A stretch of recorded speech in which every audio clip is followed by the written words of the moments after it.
Itong lugar namin, Sitio Maligaya 2, San Vicente, San Pedro, Laguna. Siyempre, alam mo naman, ganitong lugar, squatter area, tabing release, dikit-dikit ang bahay. Madilim talaga rito sa lugar ko na to. Wala kami dito sa loob, lagi kami sa labas. Nadadapa kasi madilim, yung dadaan mo, hindi mo alam, may nakaharang. Tutulog na lang ako, wala ilaw eh. Ang tawag nila sa akin dito si Mang Dimi Solar. Napaliwanag ko yung mga bahay nila madilim. Bubutas ka ng yero, lalagay mo yung bote, lagyan mo siya ng sealant, bago lagyan mo siya ng tubig na mineral, lalagyan ng sunrocks. Bago kabit mo sa bahay, lagyan mo sealant mo para hindi tumulo. Ganun lang kasimple yun.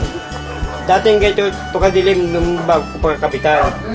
Ngayon, nung kapitan ko na, ito na ang liwanag niya. Yan ang liwanag. Pumili po ako kasi bote lang, tubig. Maliwanag na yung bahay mo. Bumaba yung ano ko, binayaran ko ngayon. Simula nung makabitan ako dito. At saka itong solar bottle bulb na to, hindi mainit. Dahil sa buti na yan, sa solar na buti na yan, gumanda ang araw namin. Ang nalagyan na namin ito ay bali 643. Gusto nga namin tuloy-tuloy para marami nga matulungan mga tao rin na yung maliwanagan mga bahay nilang madidilim.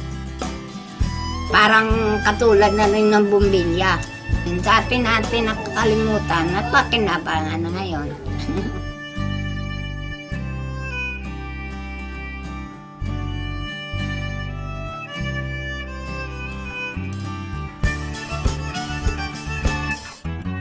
Maliwanag yan sa bahay namin!